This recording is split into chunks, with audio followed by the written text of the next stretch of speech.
اعوذ باللہ من الشیطان الرجیم، بسم اللہ الرحمن الرحیم۔ آج ہماری آیت 55 سے ہم سٹارٹ کریں گے، جبکہ ہم سب کے لیے 54 اور 53 ایک بہت بڑی رحمت کی، بہت ہی بڑی بلیسنگ تھی ہمارے لیے یہ آیت، کہ اللہ تعالیٰ تمام گناہوں کو بخش دیں گے۔ وہ جو ہمارے یہاں روایتیں اور جو دوسری باتیں بیان ہوتی ہیں کہ جی کیا کہتے ہیں وہ ٹرمنالوجی، مجھے ایک اللہ کے حقوق اللہ اور حقوق العباد، اس کی جو ٹرمنالوجی ہم نے پڑھی کہ حقوق اللہ اور حقوق العباد، جس میں لوگوں نے کہا کہ جی اگر بندے کا حق مارا ہے تو بندہ جب تک معاف نہیں کرے گا تو اللہ معاف نہیں کریں گے۔ تو آپ دیکھ لیجئے کہ اس آیت پر پوری کے پوری انڈرسٹینڈنگ کیا جا رہی ہے کہ وہ روایت جب بندہ بیان کرتا ہے کہ حقوق اللہ اور حقوق العباد میں جب ایک قاتل کو، ایک بم بلاسٹر کو، ایک زانی کو، شرابی کو، کبابی کو جب آپ یہ کہہ دیں کہ جی آپ نے تو جس کی چوری کی تھی، جس کا حق مارا تھا، تو جناب اگر وہ معاف نہیں کرے گا تو اللہ معاف نہیں کریں گے، تو آپ نے تو اور بھی فتنہ کھڑا کر دیا، کیونکہ وہ تو اب معافی ہی نہیں مانگے گا کہ میرے لیے تو اب کہاں سے لاؤں میں اپنے مجرم کو۔ وہ مجرم جنہوں نے وہ جرم کیے ہیں کہ انہیں یہ تک نہیں پتا کہ انہوں نے کس کس کی چوریاں کی ہیں، انہوں نے کس کس بچیوں کے ساتھ ریپ کیا ہے، انہوں نے کس کس کو قتل کیا ہے، انہوں نے بم بلاسٹ میں کتنوں کے پرکھچے اڑائے ہیں اور کتنوں کو مار دیا، اور کون زندگی بھر معذور رہے ان کے بم بلاسٹ کرنے کے بعد۔ تو اگر یہ جو ہم لوگوں کو بتاتے ہیں کہ حقوق العباد، تو کم از کم پھر آگے ہمیں یہ ڈیفائن کر دینا چاہیے کہ جو سامنے ہو، جو بھی کوئی ہو، تو معافی بھی مانگنی چاہیے جتنی اصلاح کر سکو، لیکن اصلاح خود کی کر لو، اصلاح خود کی کر لو۔ تو وہ بیسٹ وے ہے کہ آپ کو اللہ معاف کر دیں گے، جو آیت آپ کو 53 اور 54 میں ملی کہ میں بڑے سے بڑے گناہوں کو بخش دوں گا۔ ان ربک واسع المغفرہ، یعنی اللہ کہہ رہے ہیں ان ربک واسع المغفرہ ان اللہ یغفر الذنوب جمیعا۔ تو اس لیے پلیز میری پھر ریکویسٹ ہے کہ آج جب ہمارے پاس یہ آیتیں آئی ہیں تو ہم لوگوں کو حقوق العباد اور حقوق اللہ میں ایسے نہ الجھائیں۔ ٹھیک ہے کہ ہمیں اپنی زندگی میں سامنے اصلاح تو کرنی چاہیے، بہت اچھی بات ہے کہ حقوق اللہ اور حقوق العباد میں ہمیں کسی طرح کوئی کوتاہی نہیں کرنی چاہیے، اور جتنا جو سامنے موجود ہوں تو ان سے صرف معافی نہیں کرنی ہے، تلافی بھی کرنی ہے۔ معافی کے ساتھ تلافی بھی ہوتی ہے کہ ہم نے وہ بات کو چھوڑ کر اس کے وہ جو چیز ہے اس کو کمپلیٹ اگر ہم کر سکتے ہیں، اس کے چوری کے مال کو واپس کر سکتے ہیں، سود کے مال کو نکال سکتے ہیں، اپنے مال کو حلال کر سکتے ہیں، جس کو قتل کیا ہے ان کے گھر والوں کی ذمہ داری لے سکتے ہیں، وہ ایک الگ پوائنٹ ہے۔ لیکن یہ مت کہہ دو کہ قیامت کے دن تو کوئی معاف نہیں کرے گا، اور ایک تو یہ بھی کہہ دیتے روایتیں پڑھ کر کے قیامت کے دن تو کوئی معاف نہیں کرے گا، اور دوسرا کہتے ہیں کہ جب وہ قیامت کے دن وہ معاف نہیں کرے گا تو اللہ بھی معاف نہیں کریں گے۔ تو یہ بھی ایک شرکیہ عقائد ہے کہ بندہ معاف نہیں کرے گا تو اللہ معاف نہیں کرے گا۔ میں نے اتنے سال جو قرآن پڑھے، میری زندگی کی ٹوٹل جو آبزرویشن اب تک، آج تک، اس وقت تک یہ ہے کہ اللہ سدھرنے والوں کو، اصلاح کرنے والوں کی خود اللہ تعالیٰ معافی کریں گے، اور جو مظلوم کو اس کا حصہ دینا تھا، مظلوم کو جو اس کا حصہ دینا تھا وہ اللہ دے دیں گے مظلوم کا حصہ۔ آپ کا یہ معاملہ نہیں ہے کہ ظالم کے ساتھ اللہ نے کیا کیا، یہ دس از نن آف یور بزنس کہ اللہ نے آپ کے والد کے قاتل کے ساتھ کیا کیا، آپ کی والدہ کے قاتل کے ساتھ کیا کیا۔ بھائی وہ سدھر گیا، وہ نیک ہو گیا، آپ مظلوم تھے، آپ کو جو حصہ دینا تھا اللہ کو، وہ اللہ نے آپ کو ریوارڈ دے دینے ہیں۔ وہ جو مر گئے ان کو بھی اللہ نے ریوارڈ دے دینے ہیں اگر کہ قاتل سدھر جاتا ہے تو۔ دیکھیں خدا را یہ کہہ دینا کہ بندہ معاف کرے گا تو اللہ معاف کریں گے، تو پھر آپ نے اور میں نے تو جنگل بھی جلائے اور شہر بھی جلا دیا، ہم نے لوگوں کو بغاوت پر اکسا دیا کہ جی اب تو معافی کہیں سے ہے ہی نہیں۔ تو پھر آپ خود سوچئے گا کہ ایک فساد فی الارض کھڑا ہو جائے گا کہ اس طرح سے اگر میں اور آپ اللہ کے نام سے، اور بڑے بڑے علماء ممبر پہ بیٹھ کر جب یہ باتیں کرتے ہیں، اور یہ آیت، یہ باتیں یہ جو روایتیں حقوق اللہ اور حقوق العباد کا ڈفرنس یہ سب کو پتا ہے. جن کو قرآن نہیں بھی آتا نا, جن کو قرآن میں سے کچھ بھی نہیں آتا, انہیں یہ بات ضرور پتا ہے کہ حقوق اللہ میں تو اللہ معاف کر دیں گے جو اللہ کے ذمے گناہ تھے, ایون نمازیں بھی معاف ہو جائیں گی, لیکن حقوق العباد کے لیے آپ کو بندے سے معافی مانگنی پڑے گی. یعنی ایک عام بندے کو بھی یہ باتیں گھول کے پلا دی گئی ہیں کہ جی نہیں جی, جب تک بندہ معاف نہیں کرے گا اللہ معاف نہیں کرے گا. دیکھیں یہ بھی شرکی عقائد میں سے ایک عقائد ہیں کہ آپ نے لا الہ الا اللہ کی دھجیاں اڑا دی. جو میں نے سمجھا ہے وہ آپ کے آگے رکھا ہے کہ یہاں بھی میں نے اور آپ نے اللہ کی جو کلمے کی میں نے دھجیاں اڑا دی کہ اگر میں نے کہا کہ بندہ معاف نہیں کرے گا تو اللہ معاف نہیں کرے گا. اللہ کہہ رہے ہیں بندے کو کہ تو سدھر کر دکھا دے. جو ہماری لاسٹ آیت تھی انیبوا الی ربکم واسلموا لہ, تم متوجہ ہو کر اللہ کو دکھا دو کہ تم اللہ کے ہو چکے ہو. اللہ تعالیٰ تمہاری مدد کر دیں گے, اللہ تعالیٰ تمہاری مغفرت فرما دیں گے, اللہ تمہارے معاملات کو دیکھیں گے کہ تم نے اب کیا کچھ کیا ہے اللہ کے لیے. اللہ تمہیں اگر سدھرا ہوا دیکھیں گے, اور میں نے جو بار بار ایک بات کو میں ایڈ کرتی ہوں کہ تمہیں پھر موقع ملے گا برائی کا, اور اگر تم نے اس وقت اویل نہیں کیا اور اس سچی توبہ کی تھی, دیٹ از کالڈ توبۃ نصوحہ. جو ہمارے یہاں کہتے ہیں نا توبۃ النصوحہ, کیا ہوتا ہے کہ سچی پکی توبہ کہ اسے زندگی میں پھر چانس ملا لیکن اس نے اس کا فائدہ نہیں اٹھایا. تو اسی پوائنٹ کے ساتھ, اسی آیتوں کے ساتھ, بڑی خوبصورت آیت تھی کہ سارا ڈیپینڈ کرتا ہے آپ کے اور میرے اعمال پر کہ ہم آگے اپنا لایا عمل کیا بناتے ہیں. تو اب ہم آتے ہیں اپنی 55 آیت پر کہ جس میں یہ بات بتائی گئی کہ وَاتَّبِعُوا احسن ما انزل الیکم من ربکم. یعنی اللہ نے اپنی کتاب کو احسن الحدیث بھی کہا, اور آج ان آیتوں میں بھی آپ کو کہہ رہے ہیں احسن ما انزل. یعنی یہ احسن کس کی ایڈجیکٹو ہے؟ یہ اللہ کی کتاب کو اللہ تعالیٰ کہہ رہے ہیں کہ تم نے کیا کرنا ہے, تم نے فالو کرنا ہے جو بہترین کتاب جو نازل کی اس اللہ نے تمہاری طرف, اس کی تم کو اتباع کرنی ہے, اس کو تمہیں فالو کرنا ہے. یہ ہم نے لوگوں کو بتانا ہے کہ سب سے بڑا وظیفہ ہے عمل. ہم پوچھتے ہیں کہ اس ورڈز کو کتنی بار پڑھ لیں, کیونکہ ہم سے لوگ سمجھتے ہیں کہ ہم قرآن والے ہیں, ہم قرآن کو بہت پیار کرتے ہیں, ہم قرآن سے ہر بات سمجھتے ہیں, تو بیچارے ہم سے وظیفہ لینے بھی آتے ہیں کہ آپ بتائیے کہ کیا پڑھنا چاہیے, کتنی بار پڑھنا چاہیے اور کس وقت پڑھنا چاہیے. تو دیکھیں سب سے پیارا, سب سے بیسٹ وظیفہ ہے کہ آپ نے اور میں نے اللہ کی کتاب کو فالو کرنا ہے. اتباع کرو جو بہترین کتاب نازل کی اللہ تعالیٰ نے تمہاری طرف, تمہارے رب کی طرف سے جو کتاب ہے. لیکن پھر دیکھیں وہی شرط آ گئی کہ اس سے قبل کہ اللہ فرماتے ہیں کہ عذاب آ جائے. یعنی پچھلی آیت میں کیا آیا؟ پچھلی آیت میں بھی یہی آیا کہ متوجہ ہو کے دکھاؤ, فرما برداری اختیار کر کے دکھاؤ, اس سے قبل کہ تم پر عذاب آ جائے.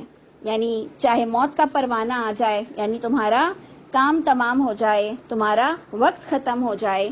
اور سیکنڈ پوائنٹ میں بھی ہمیں یہی بتایا گیا کہ اتباع کرو, یہ بڑی حسین کتاب ہے جو تمہارے رب کی طرف سے نازل ہوئی, اس سے قبل کہ آئے تم پر عذاب اچانک. یعنی اچانک عذاب آئے اور تمہیں شعور بھی نہ ہو. اس سے پتہ چلا کہ اللہ نے بار بار اس عذاب سے بھی ہمیں ڈرنے کی تلقین کی ہے کہ وہ جب کبھی اچانک سے آئے گا تو واقعی ہمیں اطلاع نہیں ہوگی, تو ہمیں ہر پل اپنی تیاری کرتے رہنا چاہیے. اور یہ اس وقت ہوگا جب ہم روز تھوڑی سی دیر اللہ کی کتاب کو سمجھیں گے, جب ہم اپنی نمازوں کو سمجھ کر پڑھیں گے, تو انشاءاللہ اللہ ہمیں چلتا پھرتا قرآن بنا دیں گے. اب جناب 2 پوائنٹس بہت خوبصورت آ رہے ہیں جس سے واقعی میں نے تو بہت کچھ سیکھا, کیونکہ ہم سیریس نہیں ہوتے تھے. تو ان آیتوں نے ہمیں تھوڑا سیریس یوں کیا کہ اس کے اندر جو پوائنٹس آ رہے ہیں وہ ہمارے انداز کے مطابق آ رہے ہیں, جو ہمارا وے آف ٹاکنگ ہے. بالکل ایسا لگ رہا ہے کہ یہ میرے بولنے کا انداز ہے اور تمام لوگوں کے بولنے کا انداز یہی ہے کہ اللہ فرماتے ہیں ان تقول, یعنی جو اللہ تمہیں تلقین کر رہے ہیں حق پر چلنے کی، اطاعت کرنے کی، فرما برداری کی، تو اس پر اللہ فرما رہے ہیں کہ دیکھو میں نے تمہیں سب کچھ سمجھا دیا کہ او تقول ان تقول، یہ کہ تم کہنے لگ جاؤ، یہ کہ کہنے لگے کوئی نفس. اب آپ کو میں نے کہا نا کہ یہ میرا انداز لگ رہا ہے، آپ کا انداز لگ رہا ہے، کہ کوئی نفس ایسا نہ کہنے بیٹھ جائے کہ یا حسرتا اللہ کے آگے، کہ ہائے حسرت، ہائے، یعنی انسان افسوس نہ کرے، علی ما فرطت، یعنی اللہ نے تمہیں یہ کتاب دے دی ہے، یہ آیتیں دی ہیں، ان کا حق ادا کرو، اپنے گناہوں سے توبہ کرو، اس سے قبل کہ تم پر عذاب آئے، اس سے قبل کہ تم پر عذاب آئے. یعنی آپ نے یہ دونوں پوائنٹ کو بار بار مارک کرنا ہے کہ آپ کو بتایا جا رہا ہے اپنی موت سے قبل اپنی کوئی اسٹریٹجی آج بنا لو، موت سے پہلے، تندرستی کے دنوں میں، کیونکہ بالکل آخری وقت پر تو توبہ قبول نہیں ہوگی. جو ہمارے ہاں یہ بھی ایک بڑا ٹرینڈ ہے کہ اللہ کلمے کی موت دیجیے گا، کلمے کی موت دیجیے گا، جبکہ اللہ تعالیٰ فرماتے ہیں کہ اس موت سے پہلے والا کلمے والی زندگی کی تم دعا کرو، کلمے والی زندگی کے لیے تم محنت کرو، کلمے والی زندگی کے مطابق تم نے اپنی زندگی کو گزارنا ہے. تو آپ دیکھ لیجئے کہ آج ہماری دو روایتیں ٹوٹتی ہیں کہ جی کہا جاتا ہے کہ جی کان میں بھی کلمہ پڑھ لو، درخت کو بھی کلمہ سنا دو. ارے اللہ تو فرما رہے ہیں کلمے والی زندگی، جس نے جی کر گیا، پھر چاہے وہ کوئی اور بات کرتا ہوا بھی مر جائے، نیند میں بھی مر جائے، تو اس کے پورے معاملات دیکھے جائیں گے کہ وہ پورے دن رات کیا کرتا تھا، وہ اللہ کے معاملے میں کیسا تھا، وہ اپنے گھر والوں میں کیسا تھا، اس کی منافقت کتنی تھی، وہ کتنا سچا تھا اور وہ کتنا جھوٹا تھا، وہ اوپر سے کیا تھا اور وہ اندر سے کیا تھا. یہ چیزیں اللہ مجھ کو اور آپ کو بتا رہے ہیں، جس کے لیے پروردگار میری اور آپ کی یہ مدد کر رہے ہیں کہ کہہ رہے ہیں کہ تم قیامت میں پھر یہ مت کہنا کہ اللہ میں نے کوتاہی کی آپ کی جناب میں. یعنی جیسے میں بھی سوچتی ہوں کہ اگر مجھے قرآن سے ملتا کہ جھوٹ نہیں بولنا، اور یہ مجھے دنیا میں نہیں پتا چلتا اور اللہ کیا پتا چلتا کہ جھوٹ نہیں بولنا تھا، تو میں کہتی اللہ تعالیٰ آپ مجھے بتا دیتے میں نہیں جھوٹ بولتی، اللہ تعالیٰ آپ مجھے بتا دیتے میں زنا نہیں کرتی، اللہ تعالیٰ آپ مجھے بتا دیتے تو میں نظروں کی حفاظت کرتی، ایک بڑی چادر تو اوڑھنی تھی، اللہ آپ مجھے بتا دیتے میں پردہ کر لیتی. تو اللہ فرما رہے ہیں کہ تم اللہ کی کتاب احسن، اس بہترین کتاب کو فالو کرو، پھر مجھے یہ مت ایکسکیوز دینا کہ اللہ تعالیٰ میں نے آپ کی جناب میں کوتاہی کی. یعنی اللہ تعالیٰ پوری حجت تمام کر رہے ہیں کہ مجھے مت کہنا کہ اللہ تعالیٰ مجھے پتا نہیں تھا یا مجھے اطلاع نہیں ملی. تو آپ خود سوچ لیجئے کہ اس کا مطلب میں اور آپ اللہ کی اس کتاب کو سمجھ کر ہی جائیں گے، کیونکہ ایک سورہ ملک میں جو آپ پڑھتے ہیں کہ الم یاتکم نذیر، تمہارے پاس کوئی نذیر نہیں آیا تھا. ہر جہنمی، ہر جلنے والا کہے گا بلا قد جانا نذیر، ہمارے پاس آیا تھا ڈرانے والا. اس پوائنٹ پر میں نے سیریس ہو کے اللہ کی کتاب کی کلاسز شروع کی تھی. جب یہ 2-4 آیتیں میرے پاس آئیں نا، اس وقت تک میں بہت ایزی لیتی تھی اپنے آپ کو کہ دل کا اچھا ہونا چاہیے اور لوگوں کی مدد کر دینی چاہیے اور غیبت نہیں کرنی چاہیے.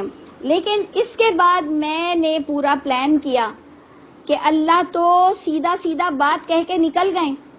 اللہ نے تو کہا ہے کہ مجھ کو کوئی ایکسکیوز مت دینا کہ اللہ تعالیٰ میں نے کیا کوتاہی کی آپ کی جناب میں.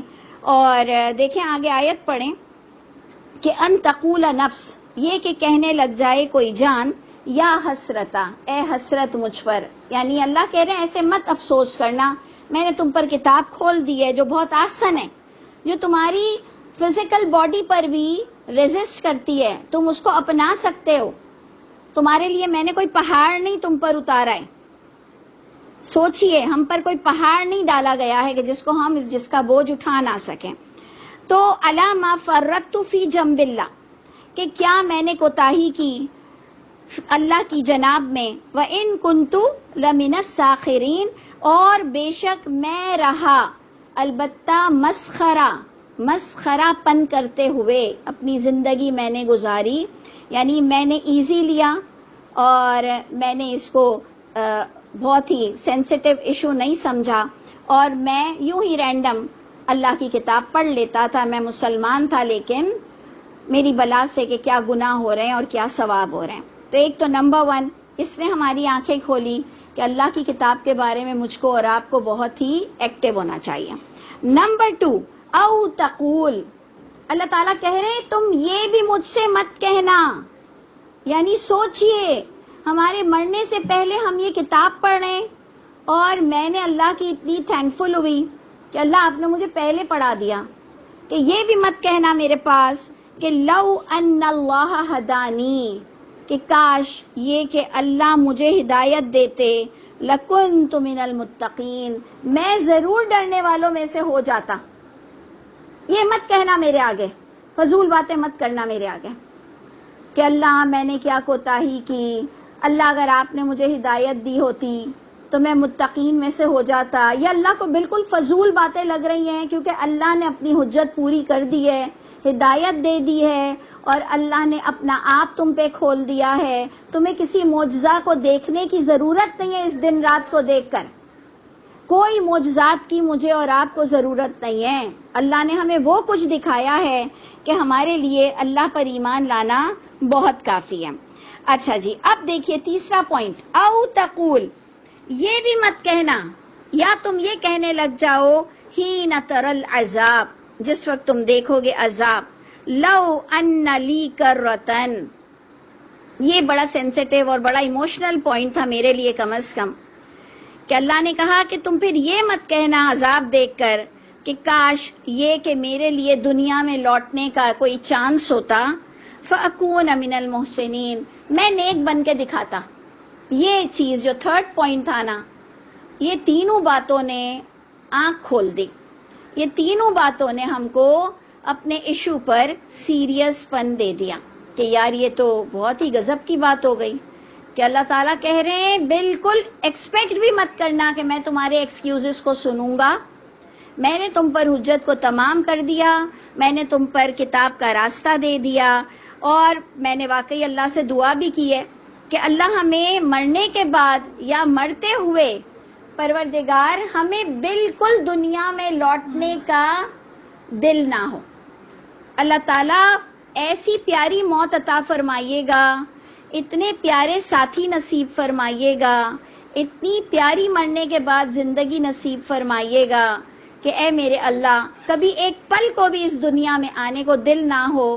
اور اللہ تعالیٰ یہ دنیا بھی ہم پر حسین کر دیجئے، یہ دنیا بھی ہم پر آسان کر دیجئے، یہاں بھی ہمارے لیے عافیت والا معاملہ ہو، کیونکہ یہ بھی آپ کا وعدہ ہے کہ اگر ہم نیک بنیں گے تو آپ ہمارے لیے دنیا بھی حسین کر دیں گے. یہ بھی غلط روایت ہے کہ جی مسلمانوں کے لیے یہ قید خانہ ہے. اللہ نے یہاں پر بھی آپ کو خلافت کا وعدہ دیا ہے. اللہ نے آپ کو اچھے عمل پر، حسین عمل پر حسین دنیا دینے کا وعدہ کیا ہے. تو یہ پتہ نہیں روایت لکھنے والے کیا چاہتے ہیں کہ ہم جناب اللہ سے دور رہیں، دنیا نہ کمائیں، پہاڑوں پہ جا کے بیٹھ جائیں، اپنے آپ کو بچانے کے بھی قابل نہ رہیں، ہتھیار بھی نہ بنائیں، ایک ہماری پڑھی لکھی قوم بھی نہ ہو. پتہ نہیں یہ کیا چاہتے ہیں اور ہمیں کس میں الجھا کے انہوں نے رکھ دیا. انہوں نے ہمیں ثواب میں الجھا کے رکھ دیا. انہوں نے ہمیں سربلندی کی دعوتیں نہیں دی. انہوں نے ہمیں دنیا پر حکومت کرنے کا طریقہ نہیں بتایا، جبکہ اللہ تعالیٰ تو بڑے کریم ہیں. تو دیکھ لیجئے کہ دنیا میں کس مقصد سے ہم آئے ہیں، اپنا سربلندی کے لیے بھی، اللہ کو شکل بھی دکھانا ہے ہمیں مرنے کے بعد. تو یہ تین اتنی زبردست آیتیں تھیں جو آپ نے اور میں نے رٹ لینی ہے کہ ایک تو عذاب سے پہلے اپنی اسٹریٹجی بنا لو، اپنی موت سے پہلے اپنی اسٹریٹجی بنا لو، تھوڑے سے سیریس ہو جاؤ اللہ کے معاملے میں. کوئی گناہ کرتے ہوئے اس کو لائٹ مت لو کہ جی میں تو دوسروں سے بہت اچھا ہوں، دوسرے تو اتنے بڑے بڑے گناہگار ہیں، میں تو صرف یہ چھوٹے چھوٹے گناہ کرتا ہوں، کیا اللہ میرا حساب لینے بیٹھ جائیں گے؟ یہ شخص سب سے بڑا بیوقوف ہے جس کے لیے ہم اپنے بچوں کو بھی سکھاتے ہیں کہ بیٹا کسی بھی دشمن کو لائٹ مت لو، کسی بھی انسان کو لائٹ مت لو. تو اسی طرح کسی بھی گناہ کو کم نہیں سمجھو، اس کو جب تم چھوٹے گناہوں کو بڑا سمجھو گے، یعنی بچوں کی تو ٹریننگ والدین کو ایسی ہی کرنی چاہیے، میں سمجھتی ہوں کہ چھوٹے گناہوں کو ہی ہمیشہ فوکس کرانا چاہیے کہ یہ تو بہت بری بات ہے، یہ تو بہت بری بات ہے، یہ تو بہت غلط ہو گیا، تو انشاءاللہ آپ کا بچہ کبھی بڑا کرمنل بنے گا ہی نہیں اللہ نے چاہا تو۔ جب آپ اس کو چھوٹی چھوٹی بات کی تلقین کریں گے کہ یہ پینسل کہاں سے آ گئی، یہ تو آپ نے اس وقت جھوٹ بول دیا، یہ تو آپ نے اپنی ٹیچر کی اس وقت غیبت کر دی، بیٹا یہ تو بہت گناہ کی بات ہے، یہ تو اللہ آپ کو دیکھ رہے ہیں، تو انشاءاللہ آپ کا بچہ کبھی بھی بڑا کرمنل نہیں بن سکے گا۔ تو یہ ساری چیزیں ہیں جو سورہ زمر ہماری عقل کو ٹھکانے کر دیتی ہے، اور اللہ کرے کہ ہم کبھی، یہ جو تھرڈ پوائنٹ تھا اس کو غور کیجئے کہ وہ کہے گا مرنے والا کہ کاش مجھے دنیا میں لوٹنے کا موقع مل جائے، جبکہ ہم دنیا حسین مانگ رہے ہیں، لیکن پھر بھی اللہ تعالیٰ مرنے کے بعد ہمیں لوٹنے کی کوئی دل نہ ہو، اتنا پیارا مقام ہو، اور اللہ کرے کہ ہم آج ہی محسنین میں سے ہو جائیں۔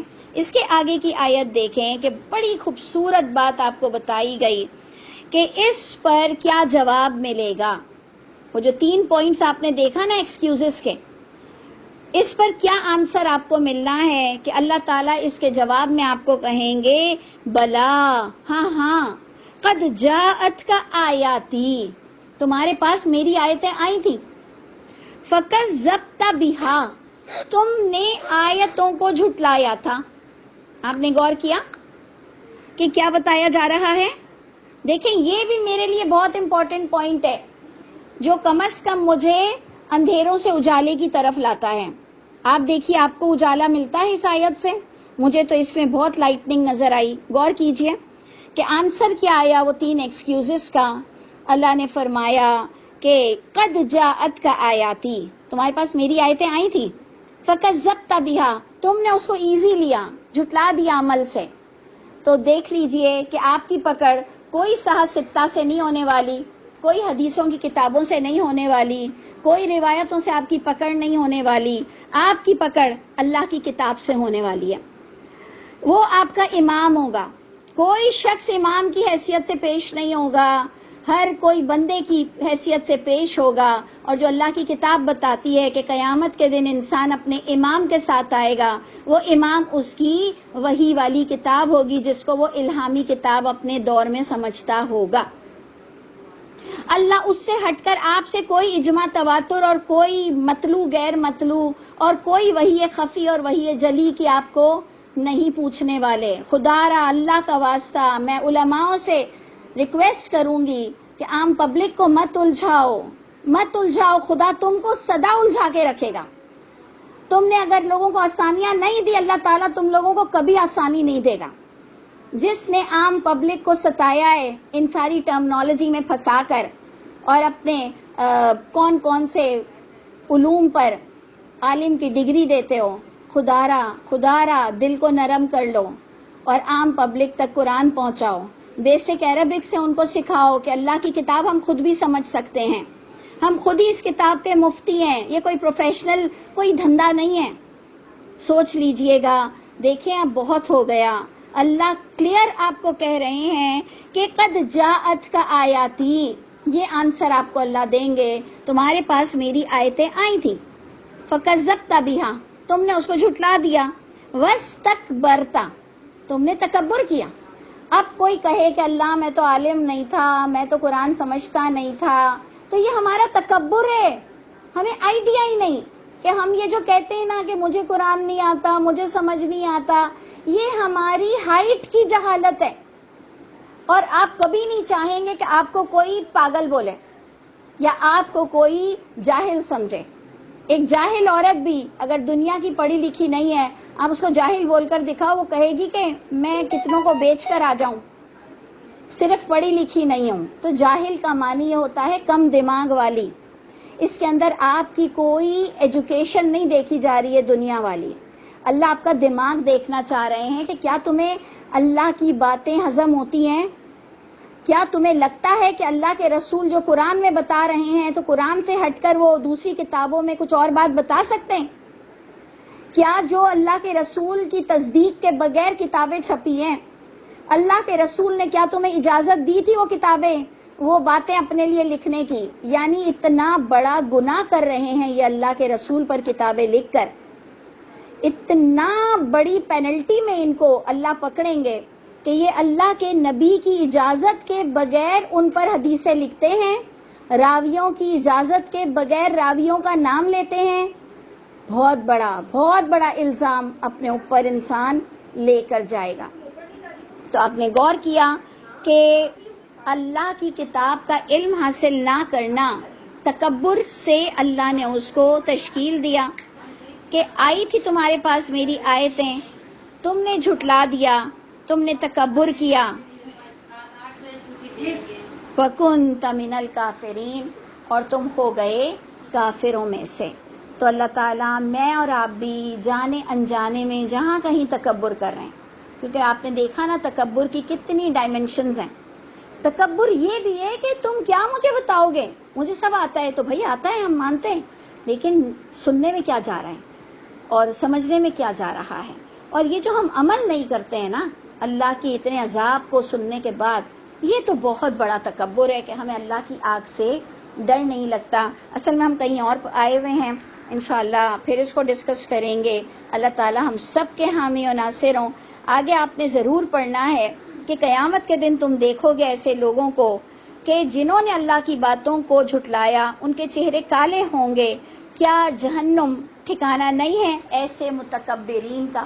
یعنی اللہ دوبارہ ان کو متکبر کہہ رہے ہیں جو اللہ کی آیتوں کو جھٹلاتا ہے، پڑھتا نہیں ہے، سمجھتا نہیں ہے، اپنے عالموں کے علاوہ کوئی بات سننے کو تیار نہیں ہے. یہ ہمارے بہت بڑے بڑے تکبر ہیں. یہ خدا نہ خواستہ ہمیں لے نہ ڈوبے. اللہ میری برائیوں کو بھی مجھ سے دور کرے، آپ کی بھی، اور ہم سب کو جنت کا ساتھی بنائے. السلام علیکم ورحمۃ اللہ وبرکاتہ.